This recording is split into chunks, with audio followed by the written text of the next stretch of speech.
A little bit of kitty purrs while we wait. That's Maestro.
Hi, and welcome back to Storytime. And hello, it's been a while since you've seen me.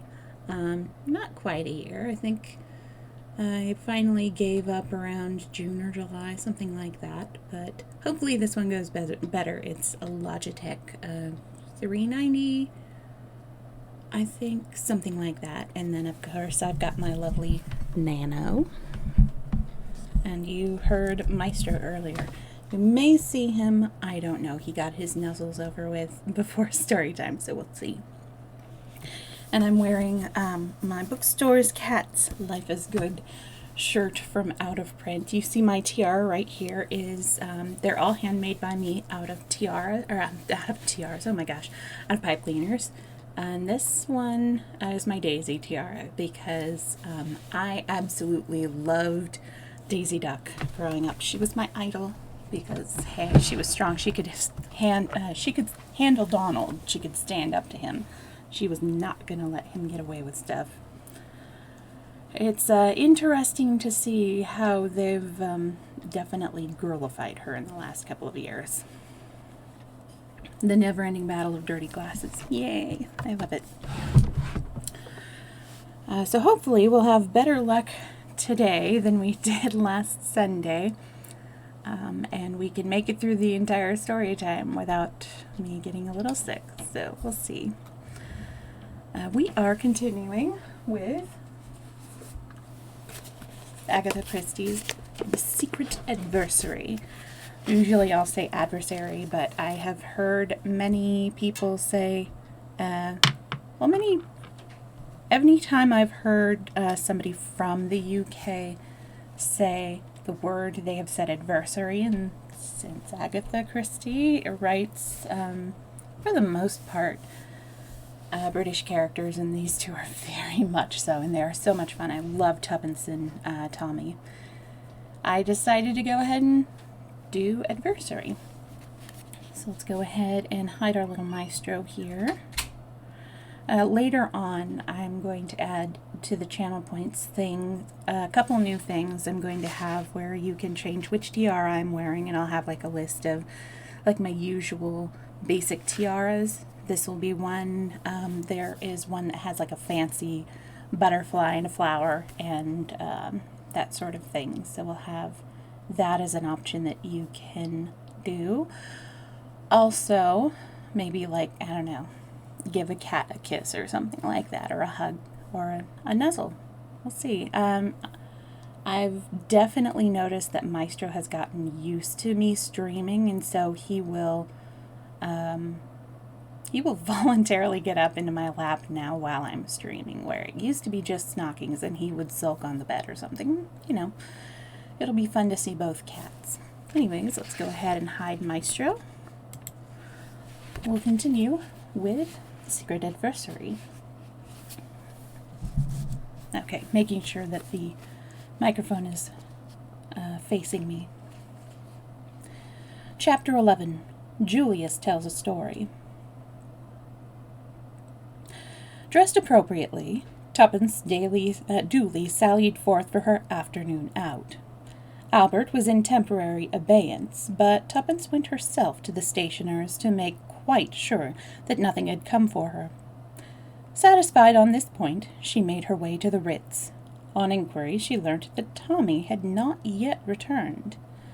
It was the answer she had expected, but it was another nail in the coffin of her hopes.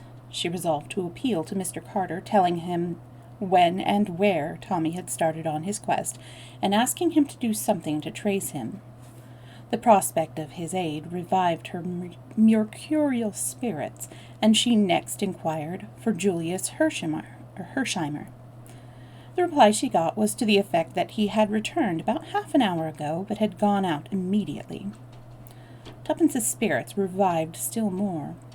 It would be something to see Julius. Perhaps he could devise some plan for finding out what had become of Tommy.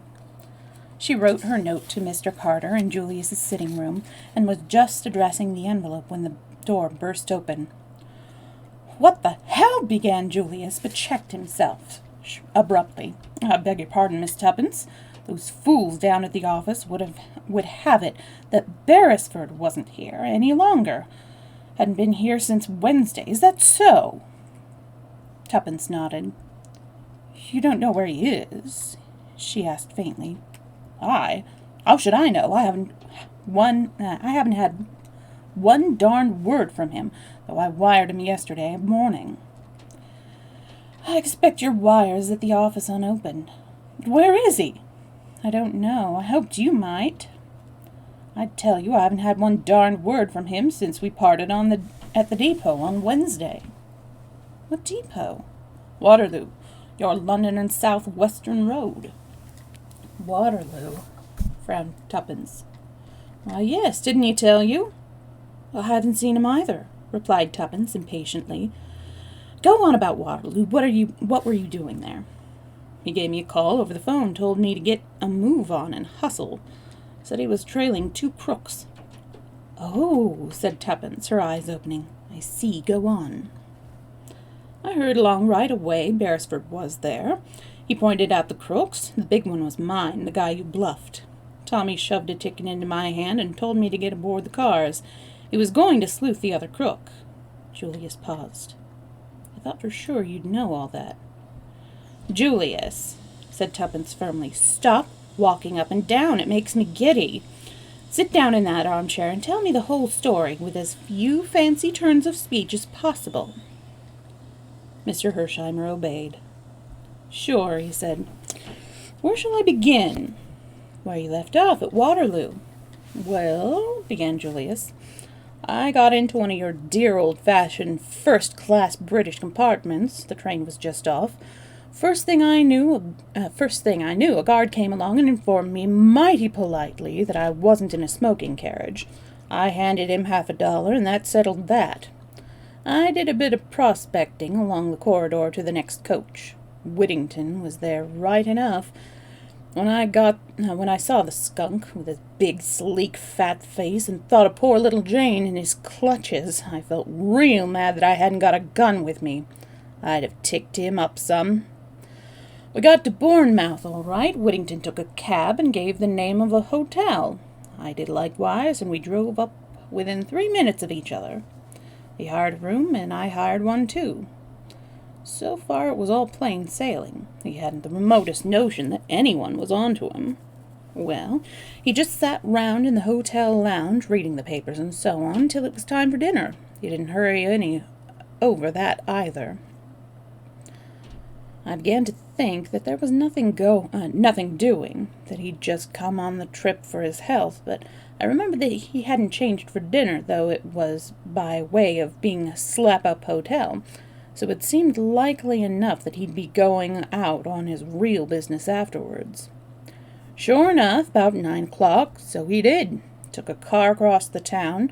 Mighty pretty place, by the way. I guess I'll take Jane there for a spell when I find her. And then paid it off and struck out along those pine woods on the top of the cliff. I was there too, you understand. We walked maybe half an hour. There's a lot of villas all the way along, but by degrees we seemed to get more and more thinned out, and in the end we got to one that seemed the last of the bunch. Big house it was, with a lot of piney grounds round it. It was a pretty black night, and the carriage drove up to the house was dark as pitch. I could hear him ahead, though I couldn't see him. I had to walk carefully in case he might get on to it that he was being followed. I turned a curve, and I was just in time to see him ring the bell and get admitted to the house. I just stopped where I was. It was beginning to rain, and I was pretty soon near soaked through. Also, it was mighty cold. Whittington didn't come out again, and by I got kind of restive and began to mooch around. All the ground floor windows were shuttered tight, but upstairs, on the first floor, it was a 2-storied house, I noticed a window with a light burning and the curtain not drawn. Now, just opposite that window, there's a tree growing. It was about 30 foot away from the house, maybe, and I sort of got it into my head that if I climbed up that tree, I'd very likely be able to see into that room. Of course, I knew there was no reason why Whittington should be in that room rather than any other. Less reason, in fact, for the betting would be on his being in one of the reception rooms downstairs. But I guess I'd got the hump from the standing so long in the rain, and anything seemed better than going on doing nothing. So I started up. It wasn't so easy by a long chalk. The rain had made the boughs mighty slippery, and it was all I could do to keep a foothold.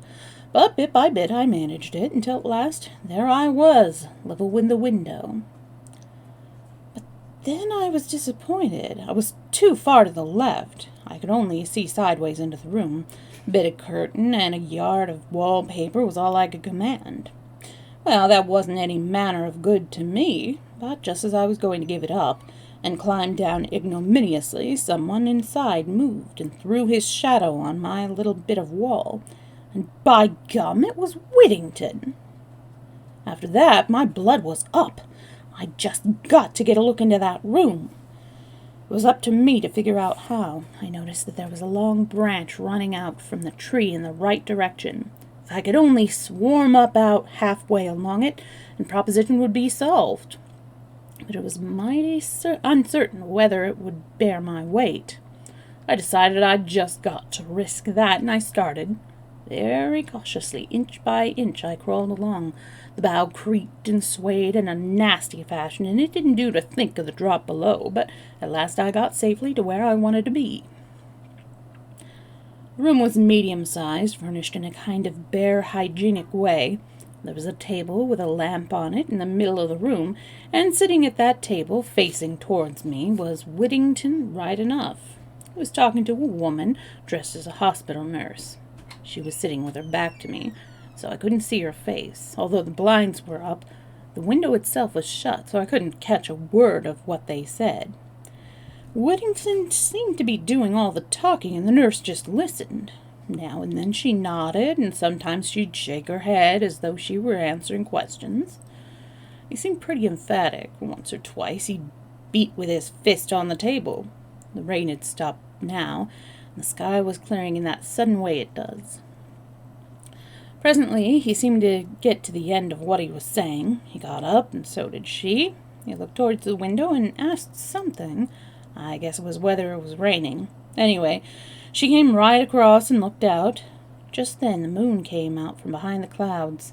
I was scared the woman would catch sight of me, for I was full in the moonlight. I tried to move back a bit. The jerk I gave was too much for that rotten old branch.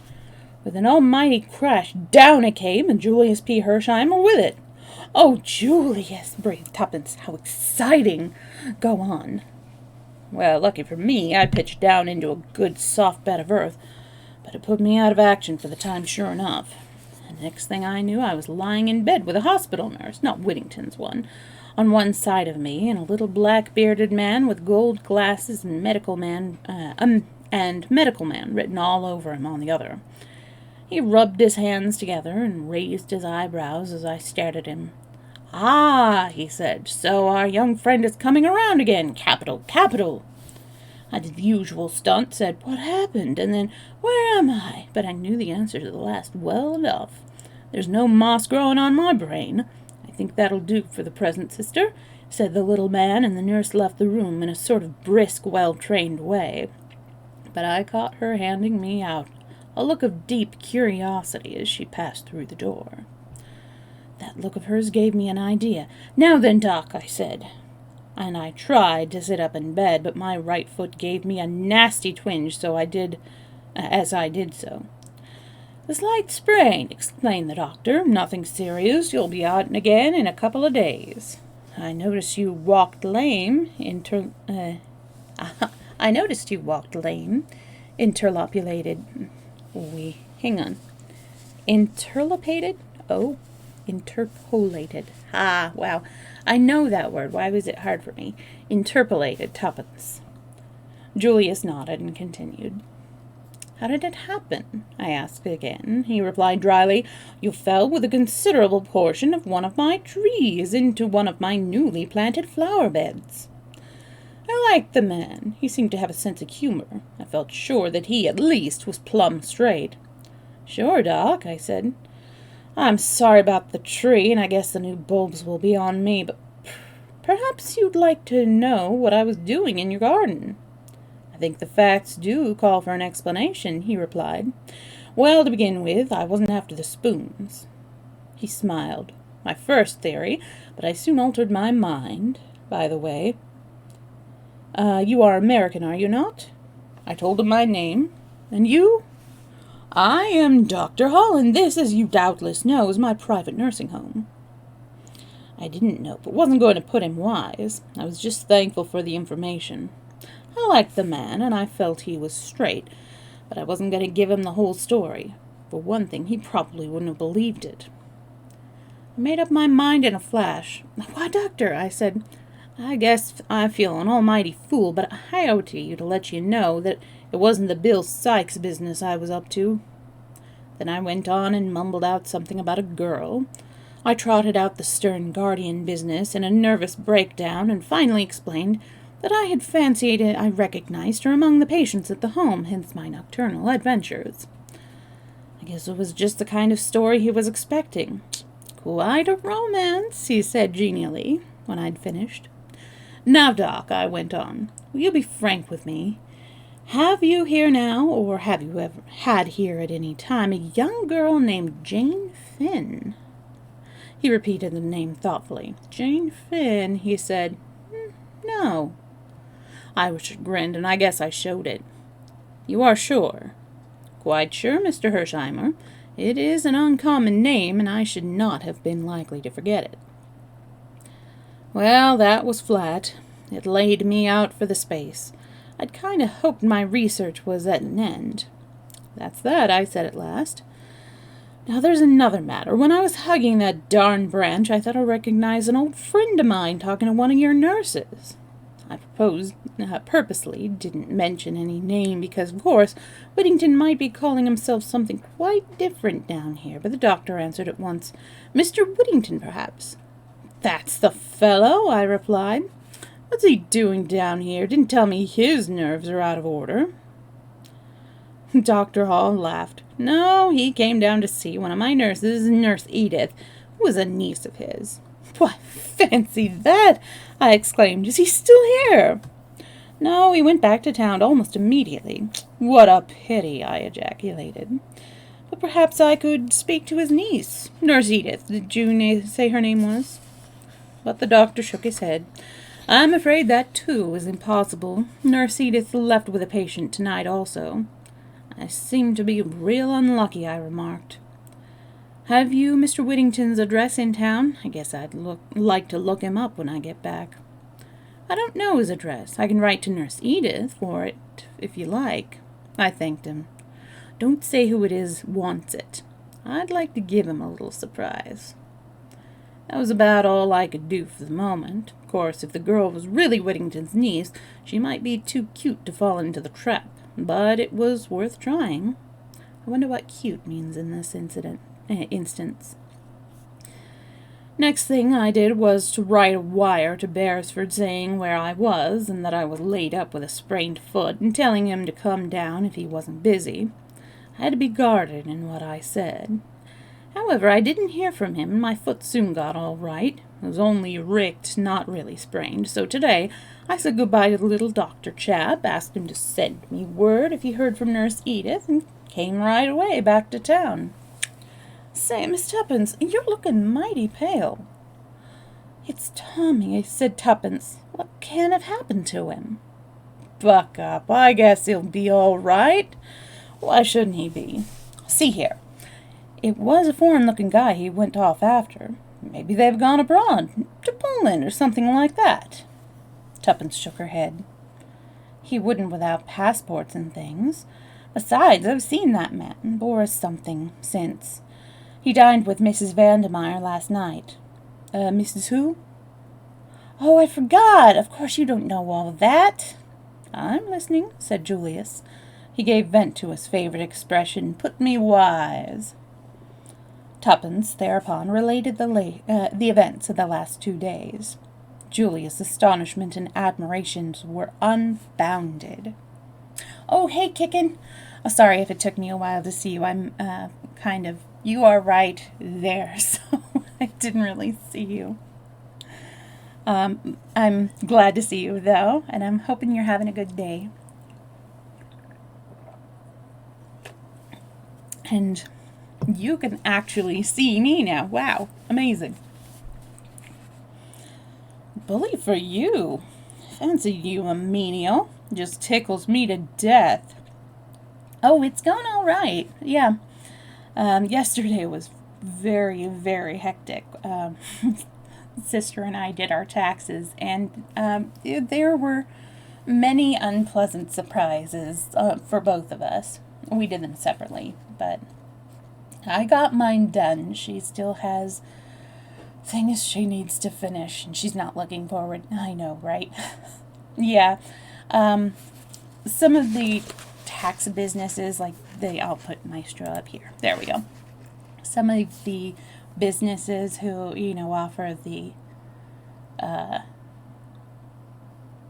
offer the service of, filling in the forms and doing all the math and stuff like that. They are very underhanded with, fees and stuff. So you'll be going along, and if you want to see if you're eligible for something, they'll be like, hey, upgrade to this and we can check. And then, you check and you're not eligible, and none of the other things on that service are of any good, but you can't downgrade it. You have to completely restart, everything all over again, which is what I had to do. So that was 2 hours work down the drain. I had to start again. And then they say, oh, yeah, you can do the free, or you can do, the one tier up, and you'll be fine. You don't need any of the other things. But then there is,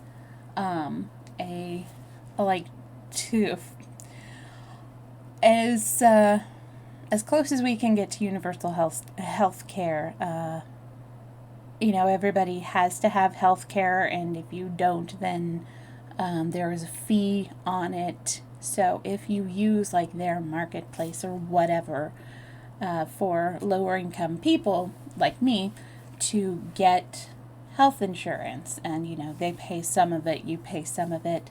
If you do that, you have to fill out a certain form, and to do that certain form, you have to upgrade your whatever thing in the company's, the tax company's thing.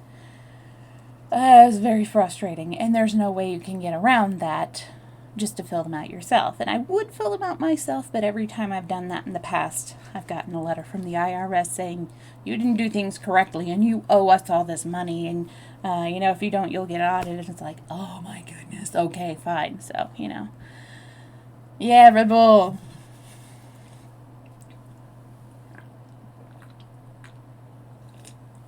Delicious and hydrating. Just the right amount of fizz and the right amount of sugar, in my opinion. You missed Maestro. He was here when, the starting soon screen was up, and purring right into the mic. So, of course, I had to play that up. So you can later go on VOD. If you don't see him again, he might be back. I also made sure that I have the scratching post here with our facts book too. Yeah, well, we might see them. Stockings was in here earlier eating some food from her food bowl. I feed them in the morning. Sister feeds them at night, so there's usually a little something in here. They eat in my room in the morning. There's usually a little something in their bowls and around this time of day. And it's funny, when I come home from work, they have not eaten anything since I've left. As soon as I get home from work, both cats are like, yes, you're here, now we can eat. And it's like, you don't need an escort to eat, but okay, I get it. I think I trained Maestro a little too well. Ooh, nice. Well, maybe, yeah, is it 5 minutes per, or 5 points for 5 minutes? I don't remember how the points work, but yeah. I'm always excited when you redeem the knowledge things, because I love these random facts. They're just so random and fun. But let's continue with the story. So I will hide Maestro here, because we're still in the middle of a chapter. I think we're still in the middle of the first chapter. All right. Okay. Bully for you, fancy you a menial. Oh, hang on.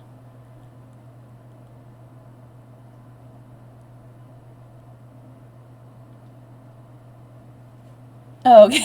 Okay.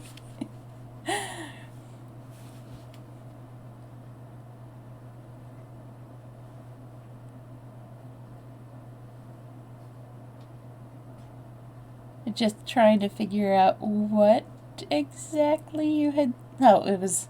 Oh, that's our autocorrect for snockings. Yeah. Because apparently they don't like that as a name, so they're going to autocorrect it. But it's snockings. Yeah. Which you know, of course. Let's see. Okay, here we go. Bully for you, fancy you a menial. Just tickles me to death. Then he added seriously. But say now, I don't like it, Miss Tuppence. I'm sure don't. You're just as plucky as they make 'em, but I wish you'd keep right out of this. These crooks we're up against as soon croak a girl as a man any day. Do you think I'm afraid? Said Tuppence indignantly, valiantly repressing memories of the steely glitter in Mrs. Vandemeyer's eyes. I said before you were darned plucky, but that doesn't alter facts. Oh, bother me, said Tuppence impatiently. Let's think about what can have happened to Tommy. I've written to Mr. Carter about it, she added, and told him the gist of her letter. Julius nodded gravely. I guess that's good as far as it goes, but it's for us to get busy and do something. What can we do? Asked Tuppence, her spirits rising. I guess we'd better get on the track of Boris. You say he's been to your place? Is he likely to come again? He might. I really don't know. I see. Well, I guess I'd better buy a car, slap up one, dress as a chauffeur, and hang about outside. Then, if Boris comes, you could make some kind of signal, and I'll trail him. How's that? Splendid. But he mightn't come for weeks. We'll have to chance that. I'm glad you like the plan. He rose. Where are you going? To buy the car, of course, said Julius, surprised. What make do you like? I guess you'll do some riding in it before we've finished. Oh, said Tuppence faintly. I like Rolls-Royce, but... sure, said Julius. What you say goes, I'll get one. But you can't at once, said Tuppence. People wait ages sometimes. Little Julius doesn't, affirmed Mr. Hersheimer. Don't you worry any. I'll be round in the car in half an hour. Tuppence got up. You're awfully good, Julius, but I can't help feeling that I'd rather a forlorn hope than really pinning my faith to Mr. Carter. Then I shouldn't. Why? Just an idea of mine. Oh, but he must do something. There's no one else. By the way, I forgot to tell you of a queer thing that happened this morning." And she narrated her encounter with Sir James Peel Egerton. Julius was interested. "What did the guy mean, do you think?" he asked. "I don't quite know," said Tuppence meditatively. "But I think that in an ambiguous, legal, without prejudicious lawyer's way, he was trying to warn me. Why should he?" "I don't know," confessed Tuppence. "But he looked kind and simply awfully clever. I wouldn't mind going to him and telling him everything." Somewhat to her surprise, Julius negatived the idea sharply. "See here," he said, "we don't want any lawyers mixed up in this. That guy couldn't help us any." "Well, I believe he could," reiterated Tuppence obstinately. "Don't you think it? So long. I'll be back in about half an hour." 35 minutes had elapsed when Julius returned. He took Tuppence by the arm and walked her to the window. "There she is." "Oh," said Tuppence, with a note of reverence in her voice as she gazed down at the enormous car. "She's some pacemaker, I can tell you," said Julius complacently. "How did you get it?" gasped Tuppence. "She was just being sent home to some bigwig." "Well?" "I went round to his house," said Julius. "Said that I reckoned a car like that was worth every penny of $20,000. Oh, my goodness, that is a lot at that time. And then I told him that it was worth just about $50,000 to me if he'd get out." "Well?" said Tuppence, intoxicated. "Well," returned Julius, "he got out, that's all." I should one of these days figure out what the inflation is from then and now, so we can figure out just exactly how much that would be in today's money. Just over the last 30 years, it's gone up insanely high. I remember when gas was under $1. Back in those days, you could fill up your car on less than a $20 bill. Back in the days. I can say that now. Chapter 12. A Friend in Need. Friday and Saturday passed uneventfully. Tuppence had received a brief answer to her appeal from Mr. Carter. "Hey, Snoggies. I love you. You cutie." Tuppence had received... here we go. Tuppence received a brief answer to her appeal from Mr. Carter. In it, he pointed out that the young adventurers had undertaken the work at their own risk, and had been fully warned of the dangers. If anything had happened to Tommy, he regretted it deeply, but he could do nothing. This was cold comfort. Somehow, without Tommy, all the savour went out of the adventure, and for the first time Tuppence felt doubtful of success. While they had been together, she had never questioned it for a minute. Although she was accustomed to take the lead, and to pride herself on her quick-wittedness, in reality she had relied upon Tommy more than she realized at the time.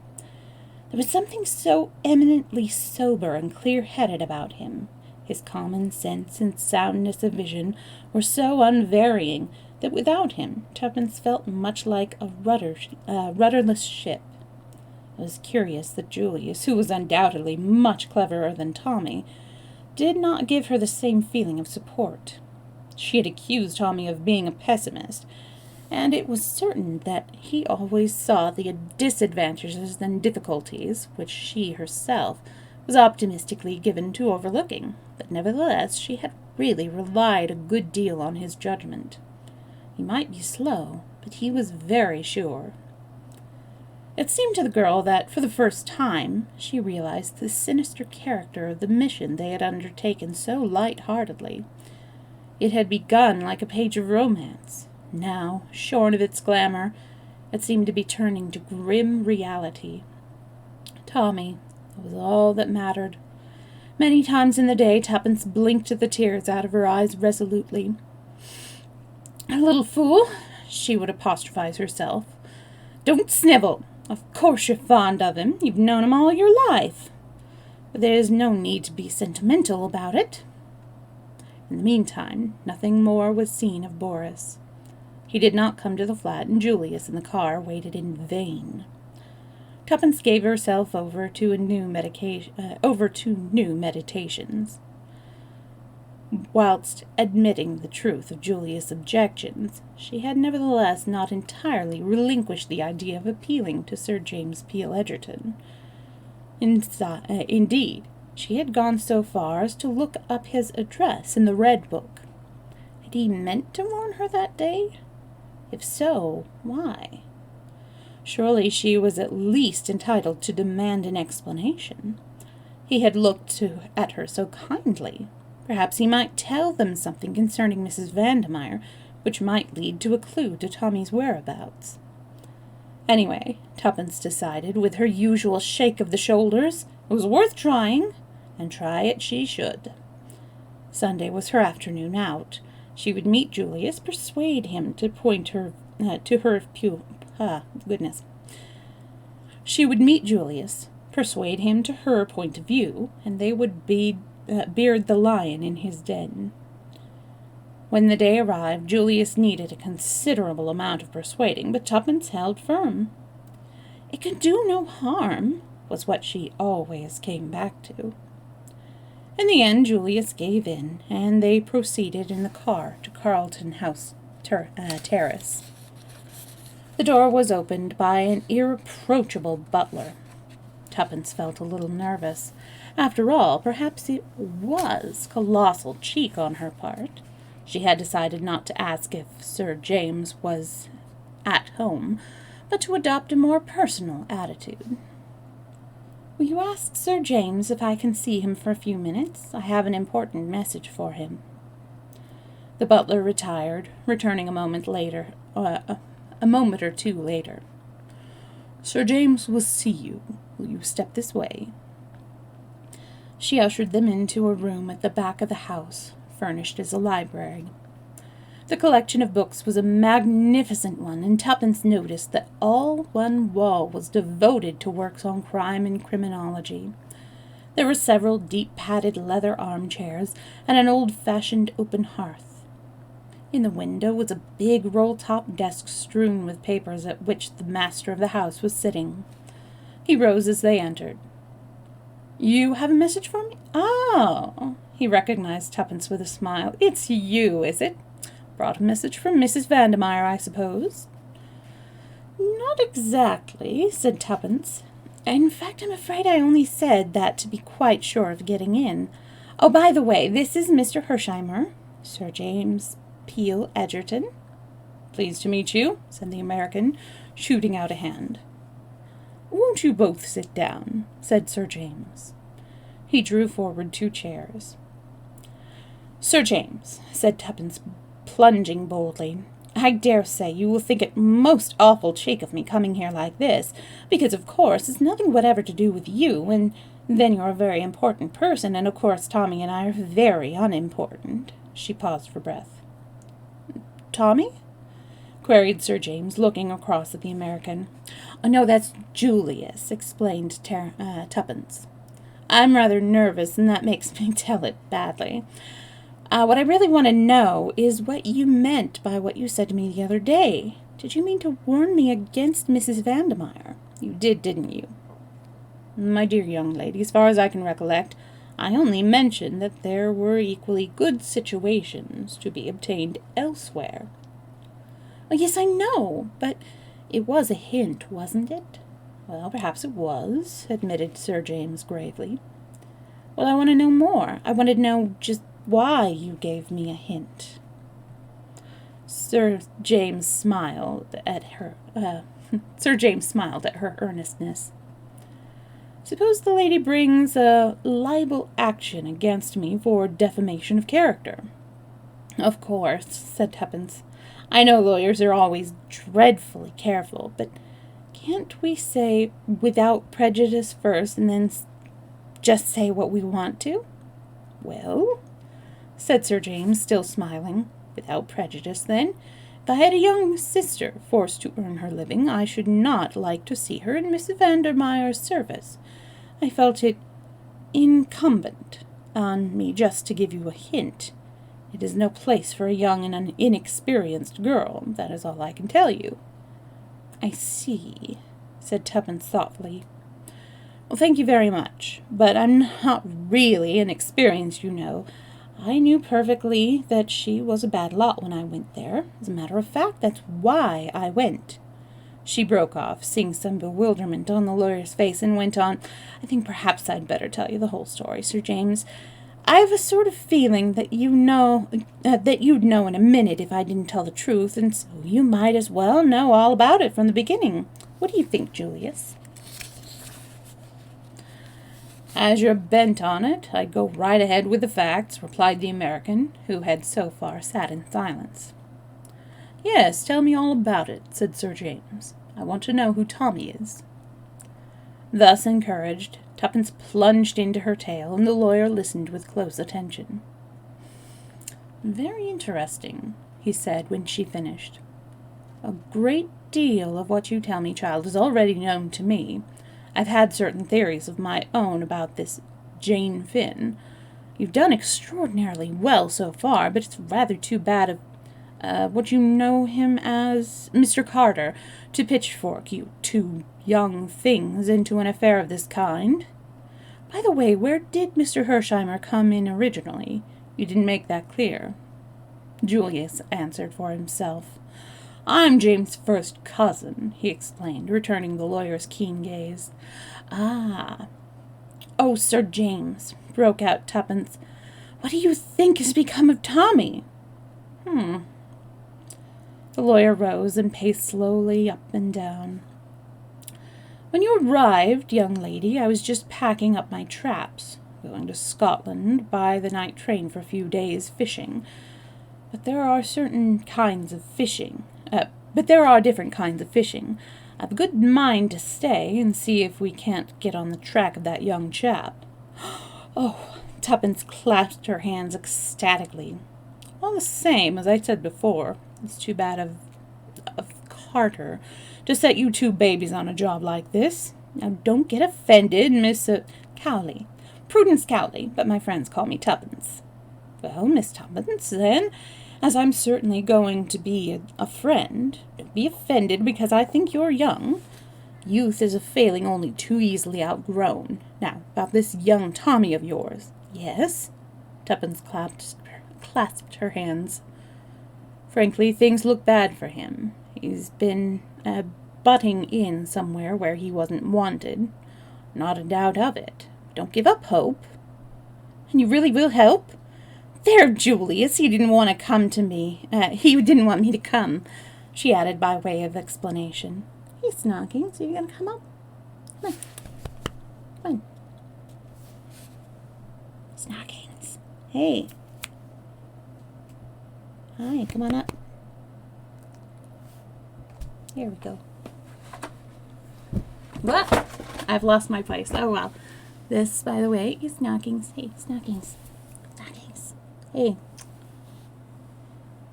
Oh, or not. Sure.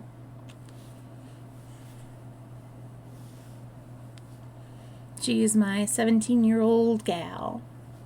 And you're sweet.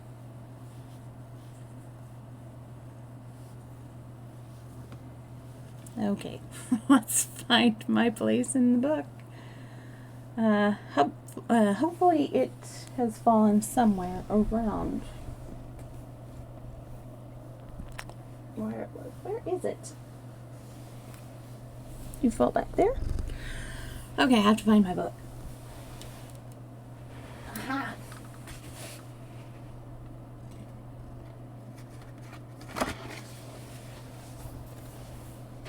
Alright, I know we're around halfway through. We're in chapter 12. Oop, that's too far.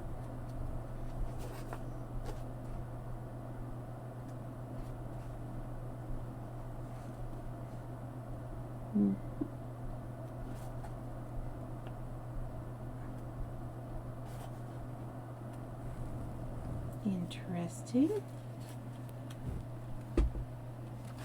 Aha! I found where we were.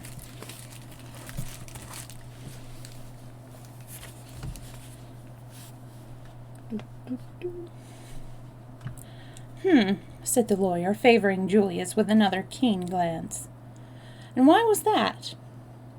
I reckoned it would be no good worrying you with a petty little business like this. I see. He paused a moment. This petty little business, as you call it, bears directly on a very big business, bigger perhaps than either of you or Miss Tuppence know. If this boy is alive, he may have very valuable information to give us. Therefore, we must find him. Yes, but how? Cried Tuppence. I've tried to think of everything. Sir James smiled. And yet there is one person quite near at hand who in all probabilities knows where he is, or at all events where he is likely to be. Who was that? Said Tuppence, puzzled. Mrs. Vandermeyer. Yes, but she'd never tell us. That is where I come in. I think it quite likely that I shall be able to make Mrs. Vandermeyer tell me what I want to know. How? Demanded Tuppence, opening her eyes very wide. Oh, just by asking her questions, replied Sir James easily. That's the way to do it, you know. He tapped with his fingers on the table, and Tuppence felt again the intense power that radiated from the man. And if she won't tell? Asked Julia suddenly. I think she will. I have one or two powerful levers. Still, in that unlikely event, there is always the possibility of bribery. Sure, and that's where I come in, cried Julius, bringing his fist down on the table with a bang. You can count on me, if necessary, for $1 million. Yes, sir, $1 million. Sir James sat down and subjected Julius to a long scrutiny. Mr. Hersheimer, he said at last, that is a very large sum. I guess it'll have to be. These aren't the kind of folk to offer sixpence to. At the present rate of exchange it amounts to considerably over £250,000. That's so. Maybe you think I'm talking through my hat, but I can deliver the goods all right, with enough over to spare for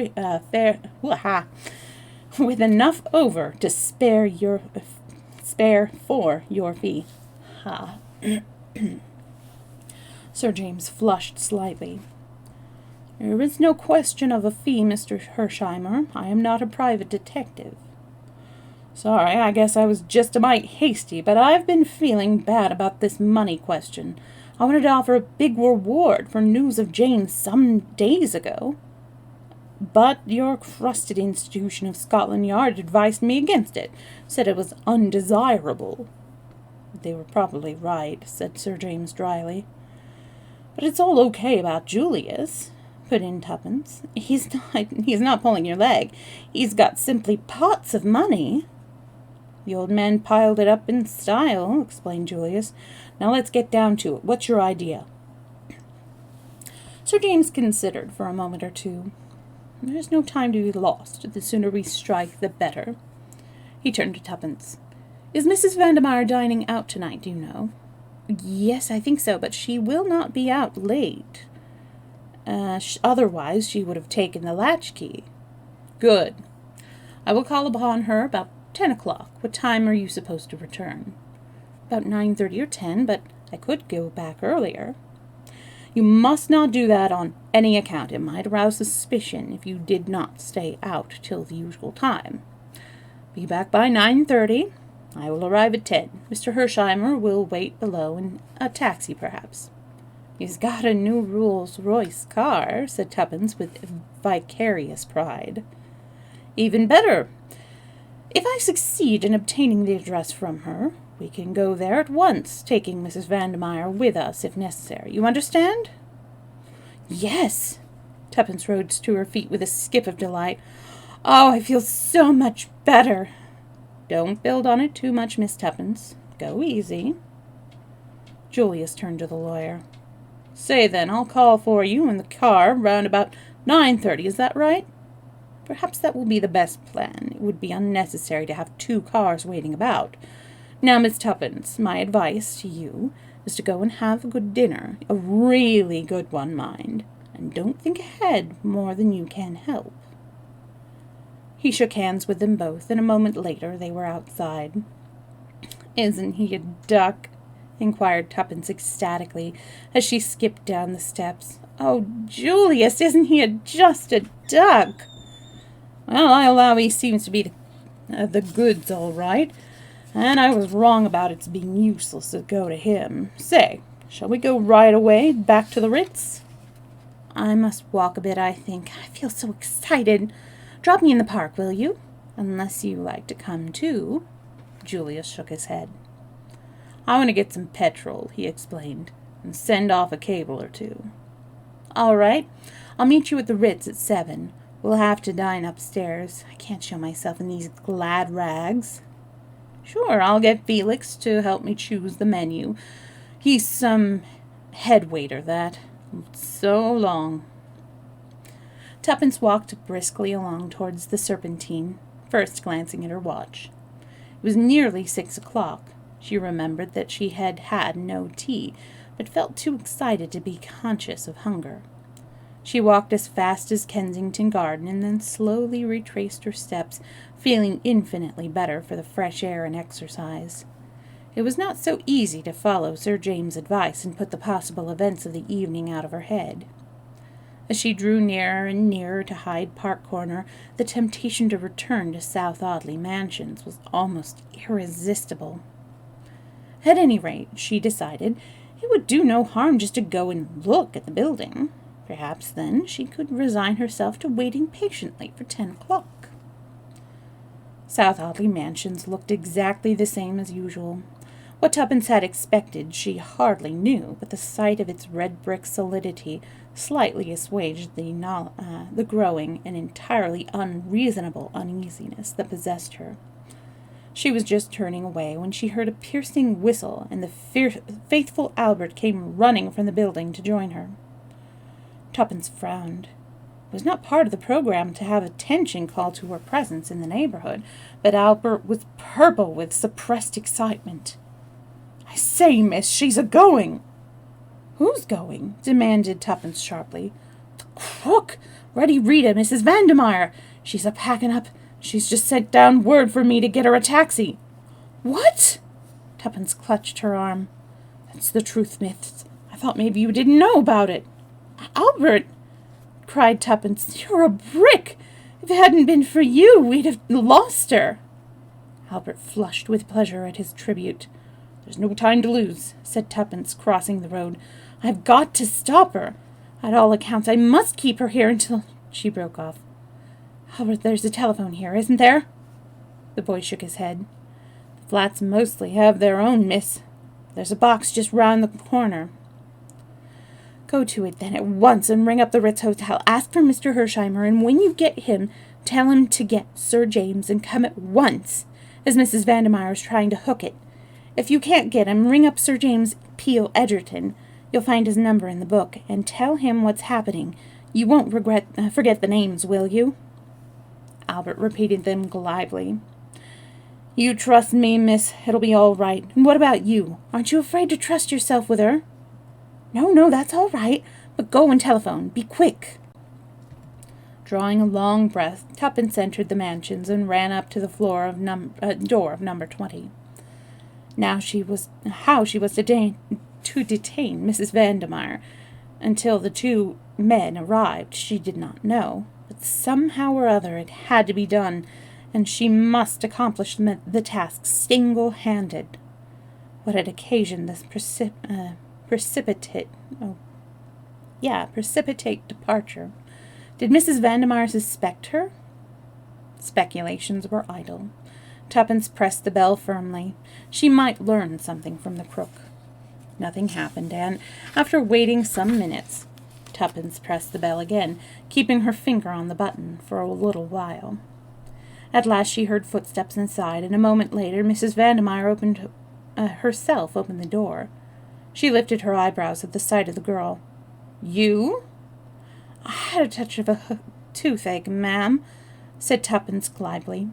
So thought it better to come home and have a quiet evening. Mrs. Vandemeyer said nothing, but she drew back and let Tuppence pass into the hall.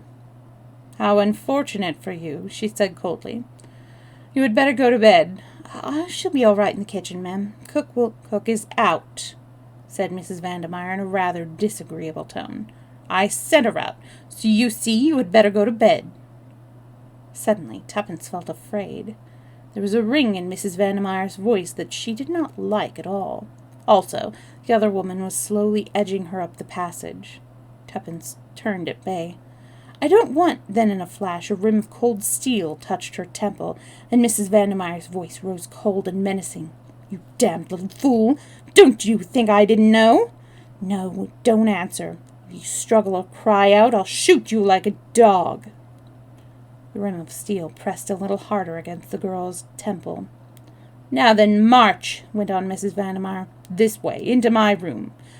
In a minute, when I'm done with you, you'll go to bed, and as you're told to do, and you'll sleep. Oh, yes, my little spy, you'll sleep all right. There was a sort of hideous geniality in the last words which Tuppence did not like at all.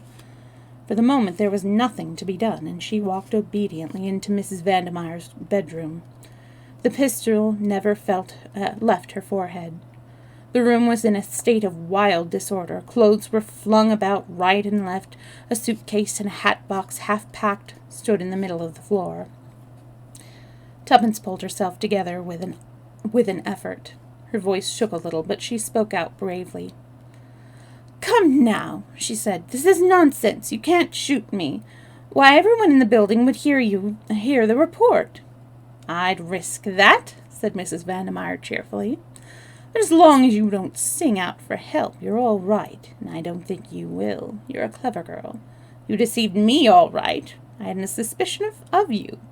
So I've no doubt that you understand perfectly well that this is where I'm on top and you're underneath. Now then, sit on the bed. Put your hands above your head, and if you value your life, don't move them. Tuppence obeyed passively. Her good sense told her that there was nothing else to do but accept the situation. If she shrieked for help, there was very little chance of anyone hearing her, whereas there was probably quite a good chance of Mrs. Vandemeyer's shooting her. In the meantime, every minute of delay gained was valuable.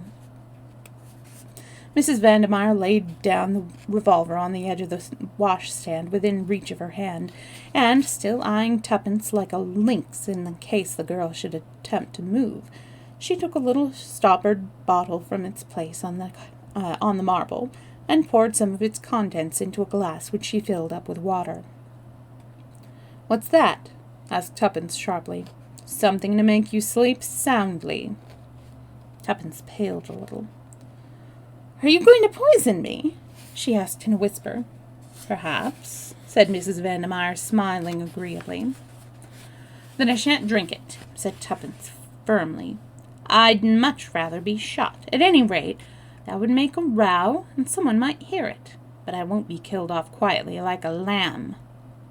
Mrs. Vandemeyer stamped her foot. "Don't be a little fool. Do you really think I want to hue and cry for murder out after me?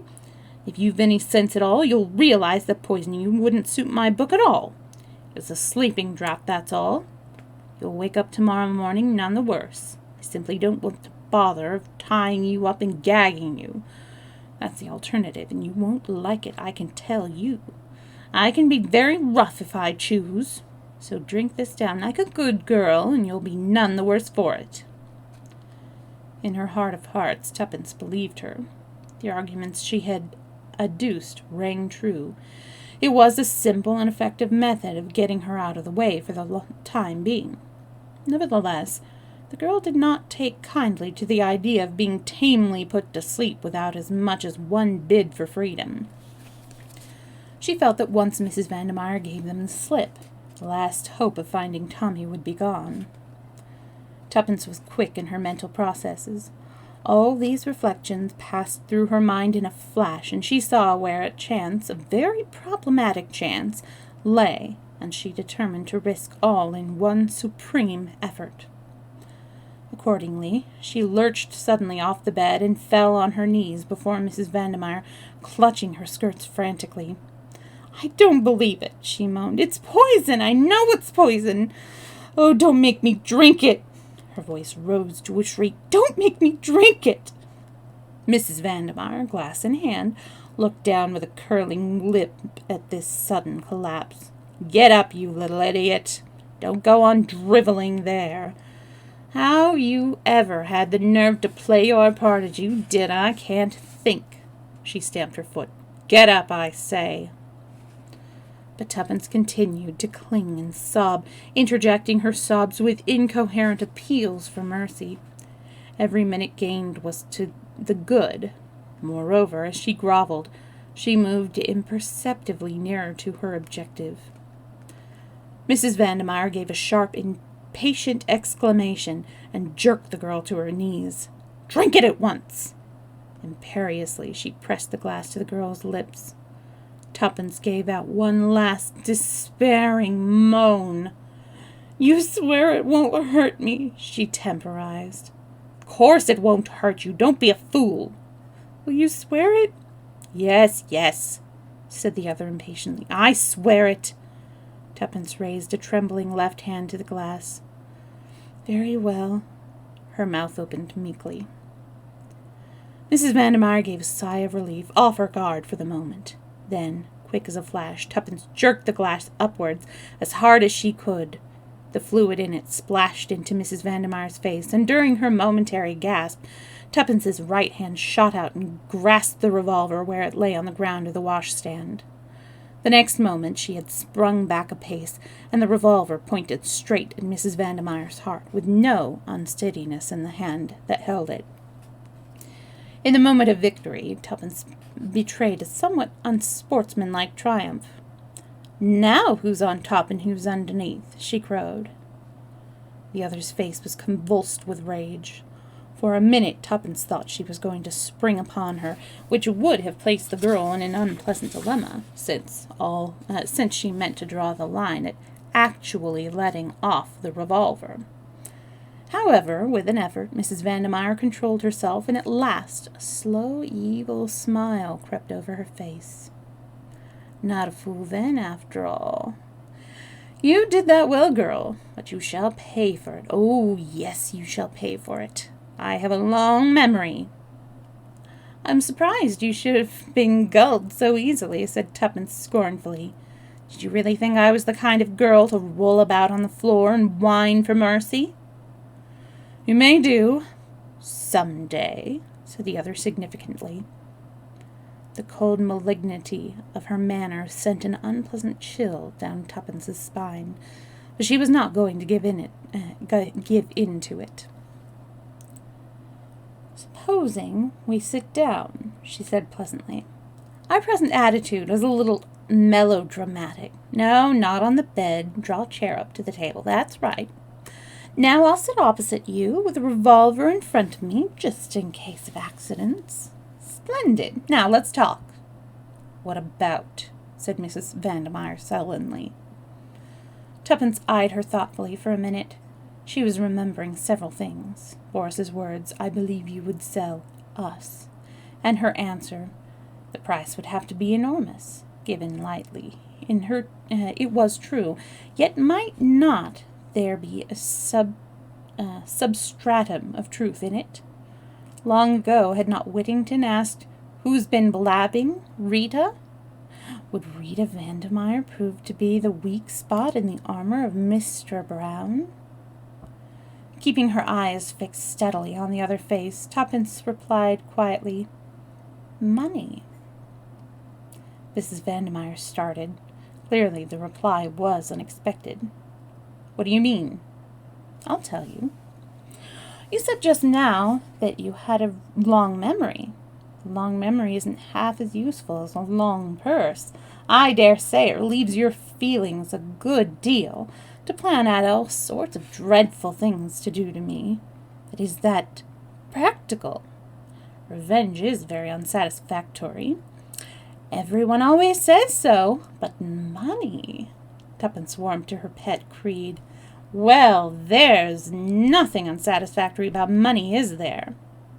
Do you think, said Mrs. Vandemeyer scornfully, that I am the kind of woman to sell my friends?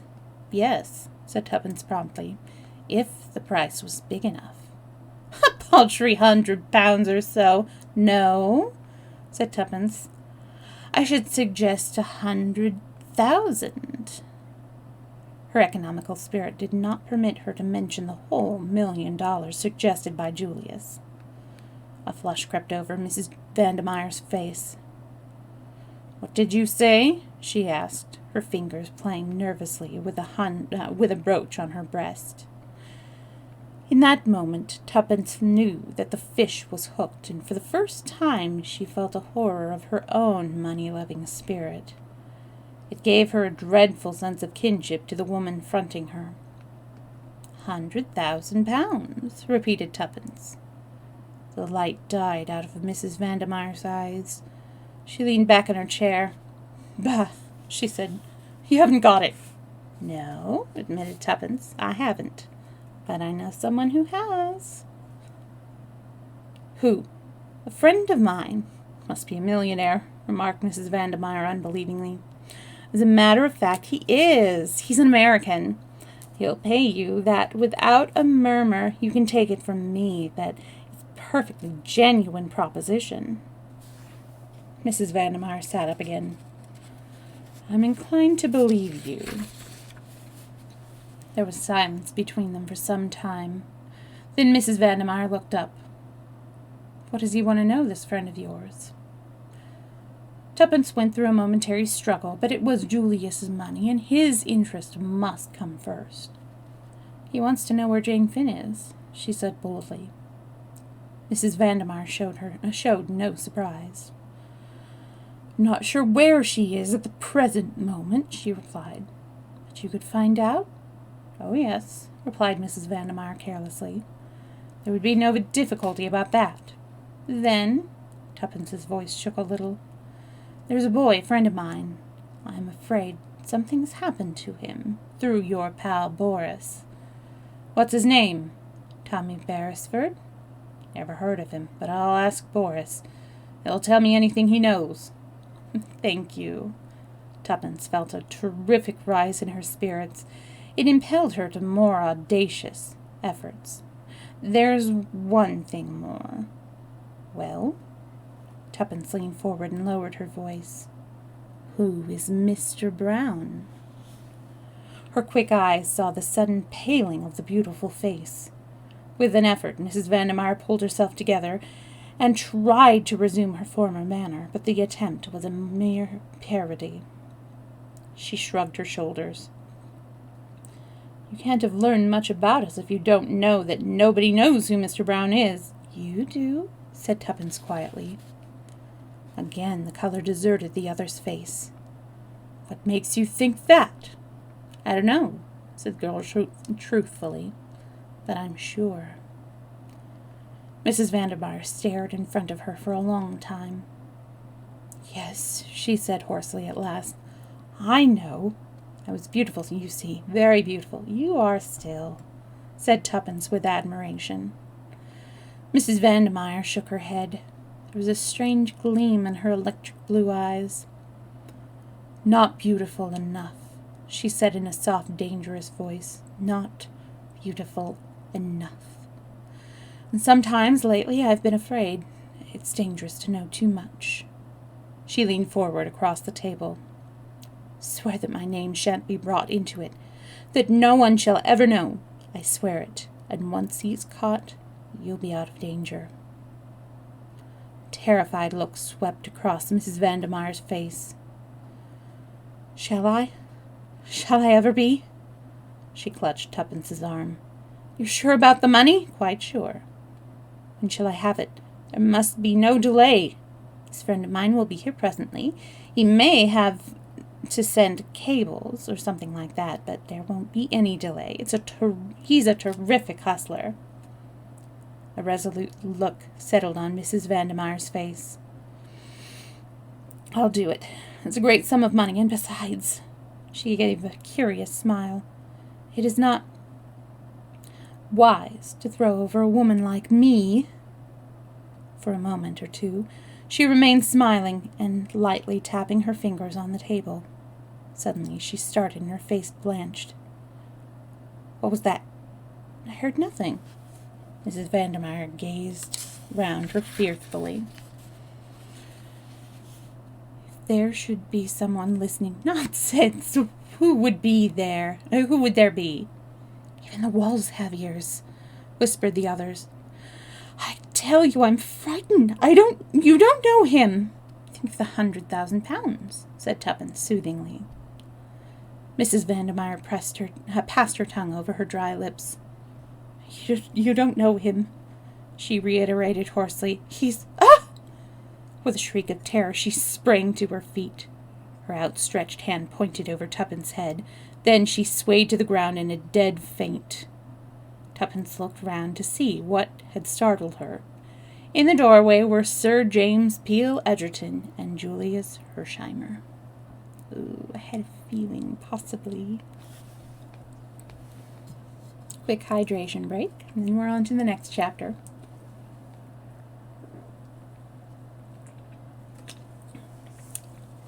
Technically, there was a scream, but I decided I would take it easy on you guys and not subject you to my scream.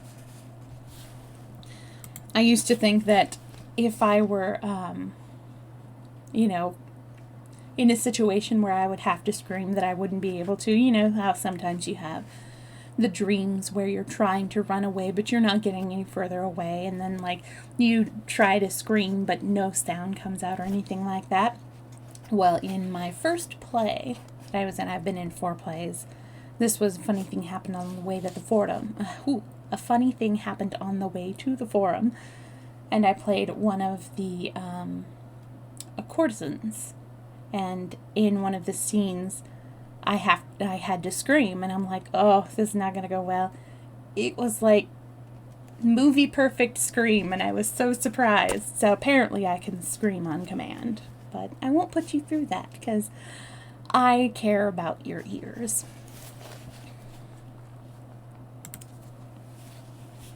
Chapter 13. The Vigil. Sir James brushed past Julius and hurriedly bent over the fallen woman. "Hard," he said sharply. "Seeing us so suddenly must have given her a shock. Brandy, quickly. She'll slip through our fingers." Julius hurried to the washstand. "Not here," said Tuppence over her shoulder. "The Tantalus in the dining room. Second door down the passage." Between them, Sir James and Tuppence lifted Mrs. Vandermeyer and carried her to the bed. There they dashed water on her face, but with no result. The lawyer fingered her purse. No, not her purse. He fingered her pulse. There we go. Touch and go. Although I suppose with her, they're probably about the same thing. Her purse and her pulse. "Touch and go," he muttered. "I wish that young fellow would hurry up with the brandy." At that moment Julius re-entered the room, carrying a glass half full of the spirit, which he handed to Sir James. While Tuppence lifted her head, the lawyer tried to force a little of the spirit between her closed lips. Finally, the woman opened her eyes feebly. Tuppence held the glass to her lips. "Drink this." Mrs. Vandermeyer complied. The brandy brought the color back to her white cheeks and revived her in a marvelous fashion. She tried to sit up, then fell back with a groan, her hand to her side. "It's my heart," she whispered. "I mustn't talk." She lay back with closed eyes. Sir James kept his finger on her wrist a minute longer, then withdrew with a nod. "She'll do now." All 3 moved away and stood together, talking in low voices. One and all were conscious of a certain feeling of anticlimax. Clearly any scheme for cross-questioning the lady was out of the question for the moment. For the time being, they were baffled and could do nothing.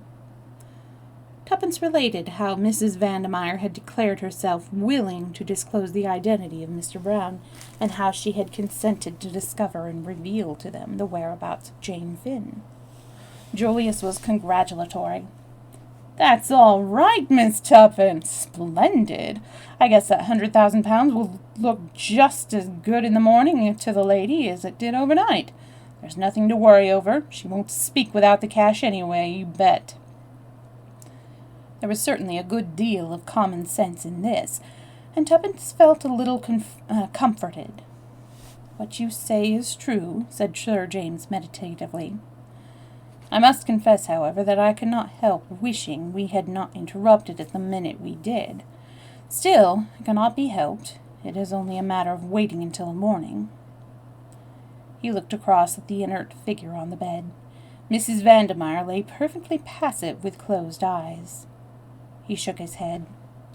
"Well," said Tuppence, with an attempt at cheerfulness, "we must wait until the morning, that's all. But I don't think we ought to leave the flat." "What about leaving the bright boy of yours on guard?" "Albert? And suppose she came round again and hooked it? Albert couldn't stop her." I guess she won't want to make tracks away from